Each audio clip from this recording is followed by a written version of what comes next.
Haleluya. Puji Tuhan, kita lanjutkan pelajaran kita tentang prinsip-prinsip dasar hidup berkemenangan.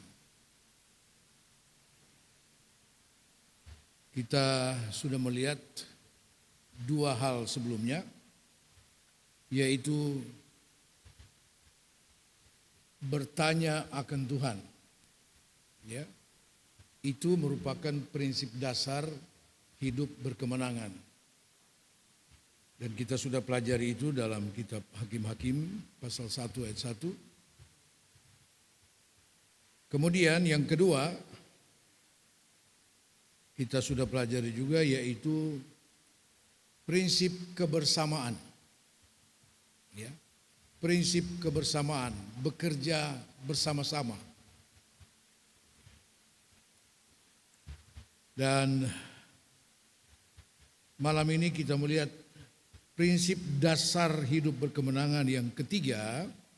Kita membuka dalam kitab Hakim-Hakim pasal yang kedua ayat 18. Hakim-Hakim pasal 2 ayat 18. Setiap kali apabila Tuhan membangkitkan seorang hakim bagi mereka, maka Tuhan menyertai hakim itu dan menyelamatkan mereka dari tangan musuh mereka selama hakim itu hidup. Sebab Tuhan berbelas kasihan mendengar rintihan mereka karena orang-orang yang mendesak dan menindas mereka. Tuhan menyertai hakim itu. Jadi prinsip dasar hidup berkemenangan yang ketiga, prinsip yang ketiga adalah Tuhan menyertai. Ya, Tuhan menyertai. Dalam ayat ini kita temui sebuah prinsip dasar hidup berkemenangan, yaitu Tuhan menyertai. Dalam kitab Hakim-Hakim ada sejumlah nama hakim-hakim yang memerintah bangsa Israel pada zaman Hakim-Hakim, yaitu mulai dari Hakim Otniel, ya, sampai kepada Hakim Samuel yang terakhir. Lalu kemudian pemerintahan atau kepemimpinan bangsa Israel beralih kepada raja-raja. Nah, melalui hakim-hakim Tuhan memberikan kemenangan kepada bangsa Israel. Ya. Tuhan memberikan, kalau kita membaca seluruh kitab hakim-hakim, maka setiap kali bangsa Israel ditindas oleh musuh, ya, mereka berseru kepada Tuhan. Tuhan membangkitkan seorang yang Tuhan pilih menjadi hakim untuk memimpin memerintah bangsa Israel. Ya. Nah, kemudian dalam Hakim-Hakim pasal 2 ayat 16, di sana dikatakan tentang hakim-hakim yang memerintah. Maka Tuhan membangkitkan hakim-hakim yang menyelamatkan mereka, yaitu bangsa Israel, dari tangan perampok itu. Jadi ada sejumlah hakim yang satu berganti dengan yang lain untuk memimpin bangsa Israel menghadapi setiap musuh yang datang menindas mereka. Nah, kemenangan-kemenangan yang diberikan Tuhan kepada bangsa Israel melalui hakim-hakim itu bukan semata-mata karena pribadi hakim itu. Bukan. Ya. Tetapi karena Tuhan menyertai. Ya.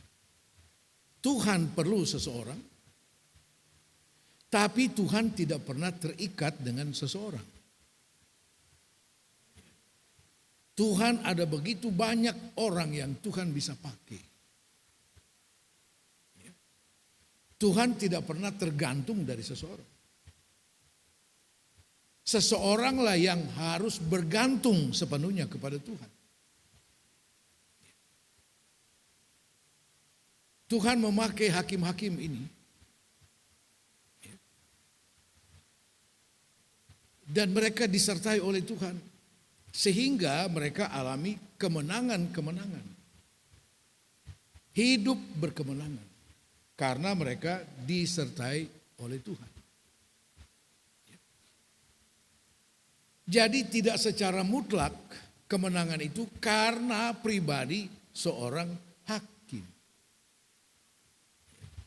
Sebab dari sederetan hakim-hakim yang pernah memimpin bangsa Israel, ada satu hakim yang luar biasa, sangat fenomenal. Kita kenal itu, yaitu Simson. Yang pada akhirnya terjungkal dan dia ditinggalkan oleh Tuhan. Kita lihat dalam Hakim-Hakim 16 ayat 20. Hakim-Hakim 16 ayat 20. Lalu berserulah perempuan itu, orang Filistin menyergap engkau Simson. Maka terjagalah ia dari tidurnya serta katanya, seperti yang sudah-sudah aku akan bebas dan akan meronta lepas. Tetapi tidaklah diketahuinya bahwa Tuhan telah meninggalkan dia. Dan pada akhir hidup Simson, dia menjadi bulan-bulanan musuh dipermainkan oleh orang Filistin. Jadi ketika seseorang menyimpang, sekalipun dia dipakai Tuhan luar biasa, maka Tuhan akan meninggalkannya. Jadi sekali lagi bukan karena faktor pribadi seorang hakim waktu itu, lalu Tuhan menyertai dan memberi kemenangan. Yang berikut,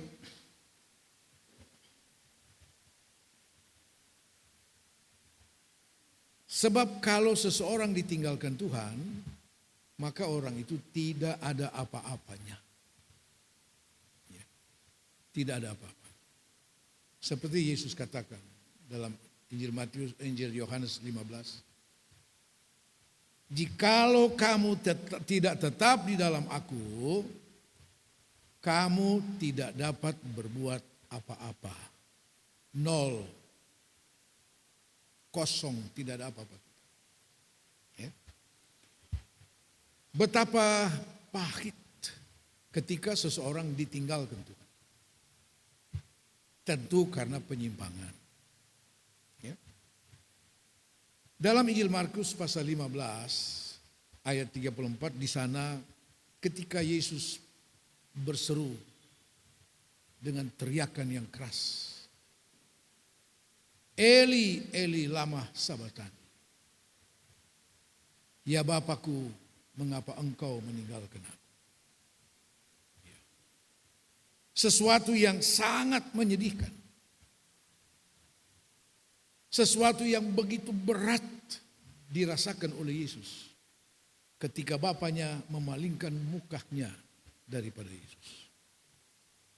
Meninggalkannya. Kenapa? Yesus sedang memikul dosa seisi dunia ini. Jadi dosa adalah alasan Allah meninggalkan kita. Dan itu dirasakan oleh Yesus. Bukan dosanya, dosa kita. Dosa kita. Nah, baik. Mari kita melihat beberapa contoh saja tentang mereka, orang-orang yang hidup berkemenangan karena disertai oleh Tuhan. Bukan dengan tidak ada proses. Yang pertama, kita melihat contoh dalam kitab Kejadian pasal 26. Kejadian pasal 26.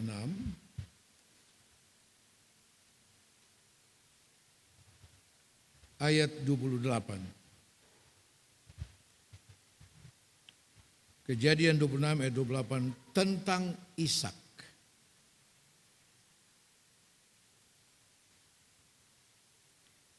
Kita baca saja mulai ayat 26. Datanglah Abimelek dari Gerar mendapatkan Ishak bersama-sama dengan Ahuzat sahabatnya dan Pikol kepala pasukannya. Tetapi kata Ishak kepada mereka, mengapa kamu datang mendapatkan aku? Bukankah kamu benci kepadaku dan telah menyuruh aku keluar dari tanahmu? Jawab mereka, kami telah melihat sendiri bahwa Tuhan menyertai engkau. Sebab itu kami berkata, baiklah kita mengadakan sumpah setia antara kami dan engkau, dan baiklah kami mengikat perjanjian dengan engkau. Ya.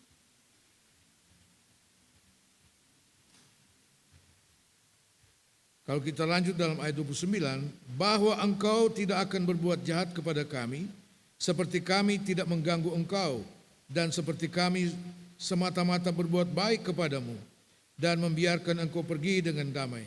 Bukankah engkau sekarang yang diberkati Tuhan?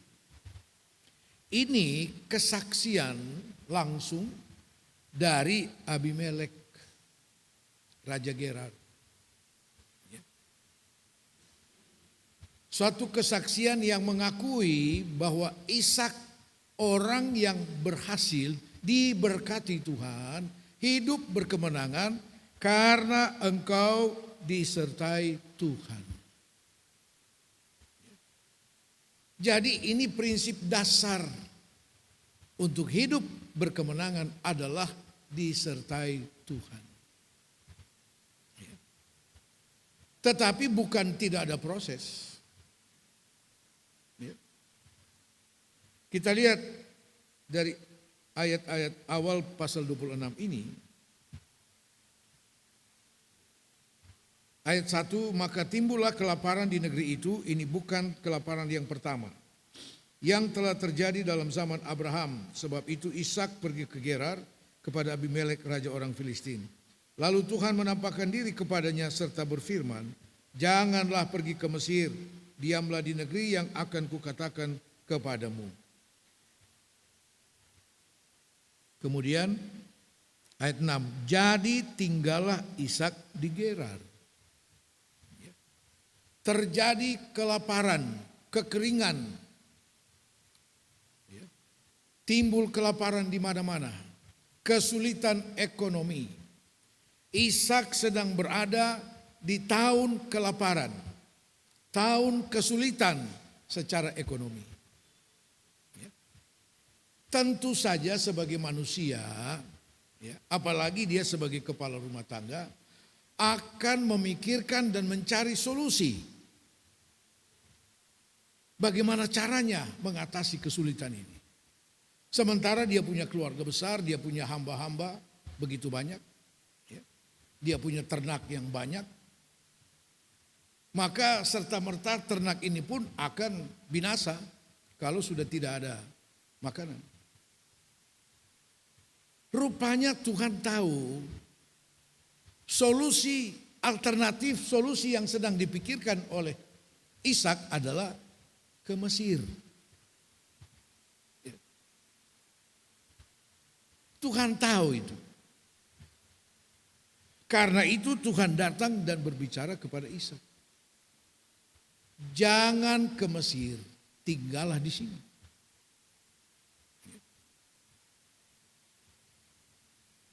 Di tahun kelaparan itu, tinggal di sini. Pernyataan itu disertai dengan janji Tuhan. Kita lihat dalam ayat 3. Tinggallah di negeri ini sebagai orang asing, maka aku akan menyertai engkau dan memberkati engkau, sebab kepadamulah dan kepada keturunanmu akan kuberikan seluruh negeri ini. Dan aku akan menepati sumpah yang telah kuikrarkan kepada Abraham ayahmu, aku akan membuat banyak keturunanmu seperti bintang di langit.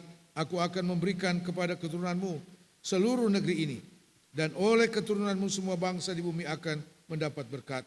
Karena Abraham telah mendengarkan firman-Ku dan memelihara kewajibannya kepadaku, yaitu segala perintah, ketetapan, dan hukumku. Jadi tinggallah Ishak di Gerar. Saya pikir kita jauh lebih banyak mendengarkan janji Tuhan. Sejak kita menjadi orang percaya, menjadi anak Tuhan, waduh sudah tidak terhitung berapa banyak kita mendengar firman Tuhan, kita mendengar janji-janji Tuhan. Jauh lebih banyak dari apa yang didengar oleh Ishak. Tetapi dengan perintah dan janji itu, Ishak percaya. Dia percaya. Tanda, bukti kepercayaan Ishak kepada firman Tuhan adalah dia mentaatinya. Banyak orang mengatakan percaya firman Tuhan, tapi tidak pernah mentaati firman Tuhan. Itu bukan percaya namanya.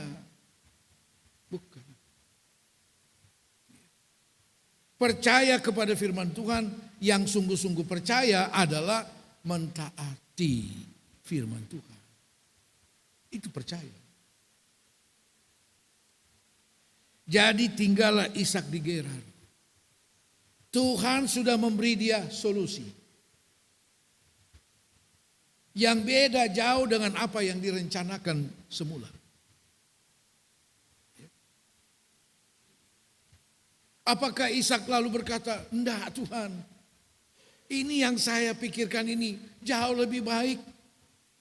Tidak. Tidak ada argumentasi daripada Ishak untuk mempertahankan apa yang dia pikirkan. Begitu dia dengar perintah Tuhan, janji Tuhan, langsung dia taati. Tidak ada komentar.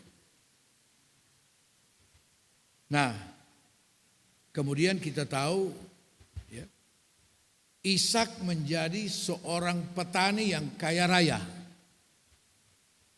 Karena di tahun kelaparan itu dia menabur. Kenapa dia lakukan itu?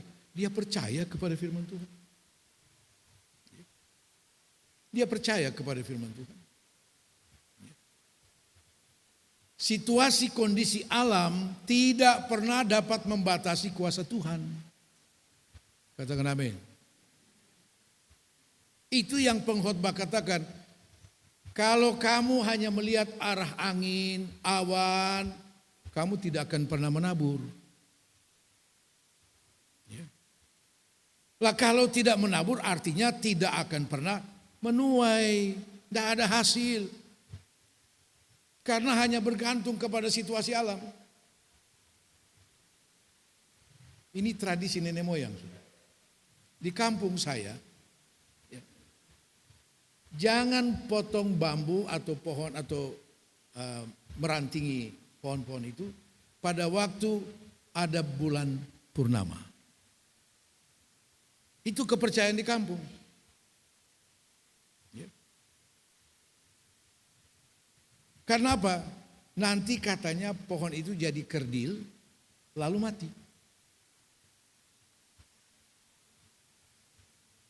Tapi seiring waktu dengan kemajuan teknologi, ya, itu tradisi mulai ditinggalkan. Mulai ditinggalkan. Saya ingat satu waktu kami ada acara, ya, ada acara. Jadi kami perlu bambu untuk masak daging. Di sini di Kupang tidak ada itu bambu. Ya. Itu bambu mulai dari yang segini sampai yang besar ada. Di Keva ada, di Sumba juga ada, Sumba Barat. Bambunya tipis, tapi kuat. Ya. Nah, kami perlu itu.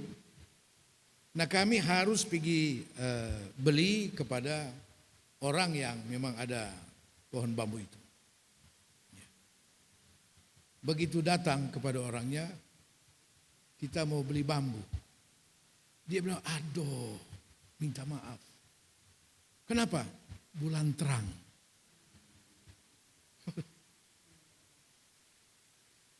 Kenapa?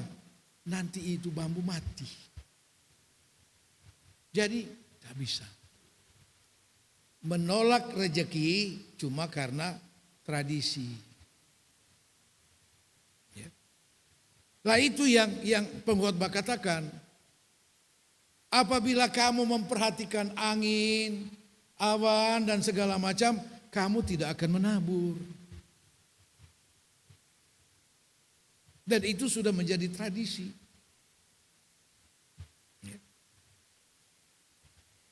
Ya karena tidak dapat bambu ya masak di wajan sudahlah.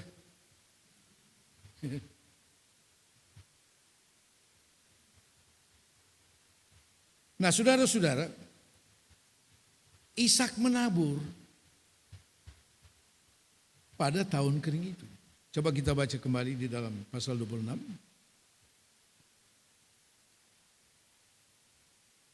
Ayat 12. Maka menaburlah Ishak di tanah itu, dan dalam tahun itu juga ia mendapat hasil 100 kali lipat, sebab ia diberkati Tuhan.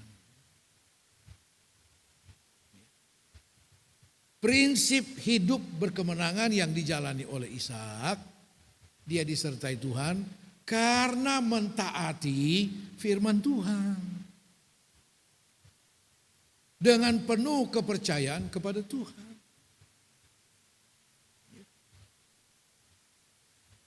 Jadi ada alasan kenapa Tuhan menyertai dan memberkati dia. Dia mentaati firman Tuhan. Bagaimana Tuhan menyertai kita, memberkati dan menjadikan kita hidup berkemenangan. Kalau kita cuma sampai mendengar tapi tidak mentaati.